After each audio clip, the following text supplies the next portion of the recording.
This is a story about déjà vu all over again. This week, the White House announced yet another round of tariffs on Canadian goods, this time charging 50% on imports of a range of items, including milk, hockey equipment, beer, and plywood, but specifically excluding energy and potash, a critical fertilizer used by American farmers. Our special contributor, Chrystia Freeland, served as Canada's finance minister and deputy prime minister. So, Chrystia, we have an announcement now that the Trump administration wants to impose a new round of tariffs, 50% on certain goods from Canada next month. What are these tariffs, and why does the Trump administration say they need to be put into place? So a proclamation has been signed, or 3 proclamations, and they are due to come into force on August 19th, 30 days after the proclamation. The official rationale is in reaction to Canadian treatment of U.S. alcohol, U.S. dairy, and U.S. cars and car parts. But we have to be careful about believing the official rationale, because just before the proclamation came out, the complaint was that Canada needed to be punished for the Canadian wildfires, which is a hard thing to figure out how Canada should stop them.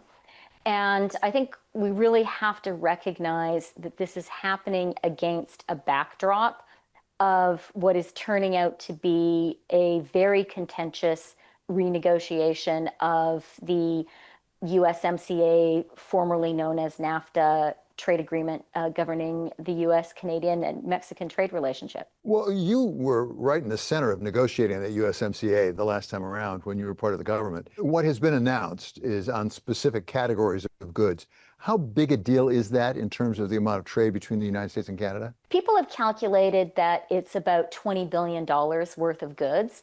That's not, a killing blow for the Canadian economy, but it is significant in and of itself. And I think the other thing, what is really important about this, is it shows that this is going to be a truly contentious negotiation. It shows that Donald Trump wants to punish Canada, and Canada now has to decide how to respond. Do we think it's punish Canada or use some leverage on Canada? As I understand it, by reports, the United States is farther along with Mexico in negotiating on the USMCA than it is with Canada. I'm not sure Canada's engaged that much. Is it possible this is just a way to get Canada to the table? I actually, David, agree with you about most things, but I don't think that's a fair interpretation at all. Canada has been ready, willing, and able to negotiate any place, any time. The U.S. did not have to impose tariffs to get Canada to negotiate. Canada wants to talk. Canada wants a deal. In fact, Canada has made a number of concessions, sort of bargaining against itself in advance, I guess, to show willingness to negotiate. Canada last year dropped the digital services tax. Canada has dropped most of its retaliation against the illegal and unjustified U.S. 232 tariffs. One area where I think there's been some very specific, purposeful discrimination is alcohol. We've heard a lot about Canadians just not wanting to buy U.S. alcohol. Does Donald Trump have a point when it comes to alcohol? Absolutely not. What has happened on alcohol is at a provincial level, in response to the 232 tariffs on Canadian steel, aluminum, cars, and car parts. And those tariffs, let's remember, are imposed allegedly on national security grounds. So we have to think that Canada is a national security threat to the United States. They are being imposed against goods that we should have free trade in, according to the USMCA, our trade deal. So those were imposed last year, and regular Canadians and the premiers of a lot of Canadian provinces were very angry. And so the premiers of some of Canada's largest provinces took the decision that provincially owned liquor stores would not buy U.S. alcohol. That is a wildly popular decision. And the premiers of Quebec, Ontario, British Columbia would face a huge public backlash if they back down. And in fact, they've been very clear, and they've said, absolutely not. We're sticking with this boycott. All of which leads us to, what do we think the Canadian response is likely to be to this latest round of tariffs? Canada is in a challenging position right now, David, because on the one hand, public sentiment is very, very angry.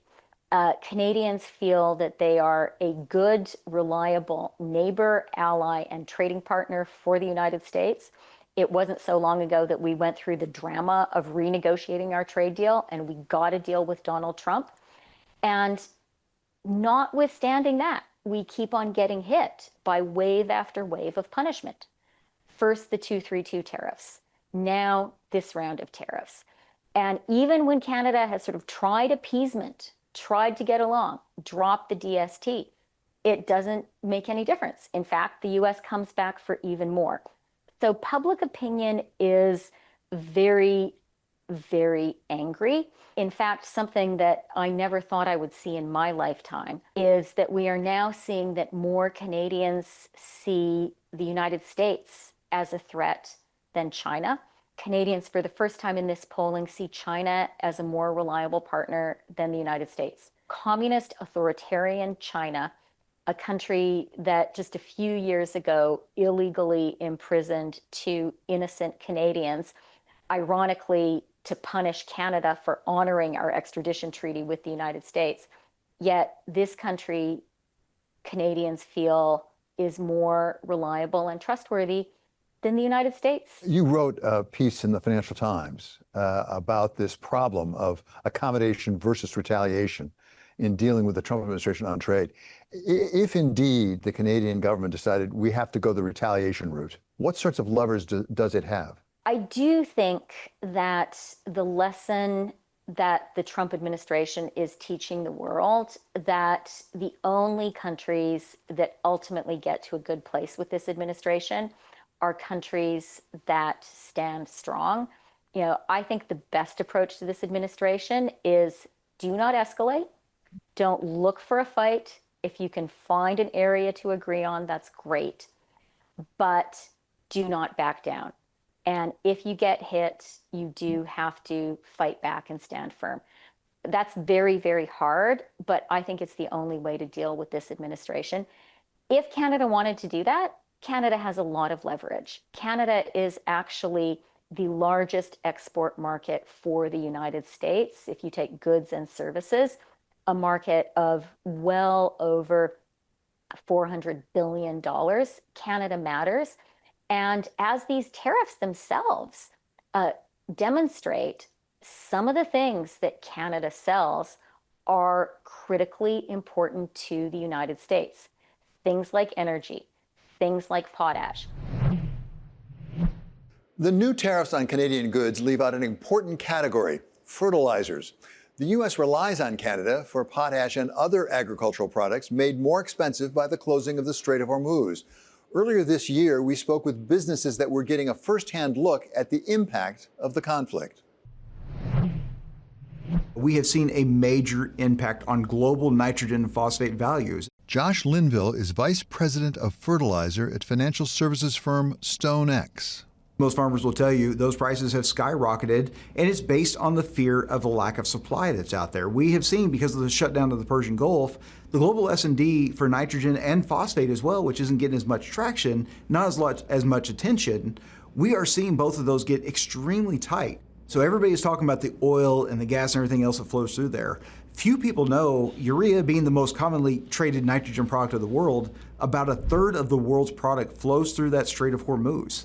When you look at the top 10 list of global urea exporters, 3 of them sit behind the Strait of Hormuz. That's Iran, that's Qatar, and that's Saudi Arabia. Those 3 nations represent 3 of the 10 largest anhydrous exporting nations. And even on the phosphate side, not a lot of people understand this, Saudi Arabia is one of the world's top 5 exporting nations for phosphate exports around the world. And again, all of these products are stacked up and backed up, and production is suffering until the Strait of Hormuz is reopened to safe traffic. One solution might come from closer to home. Nitrogen-based fertilizers like urea are not the only options available. U.S. farmers also rely heavily on fertilizers like potash, much of which comes from Western Canada.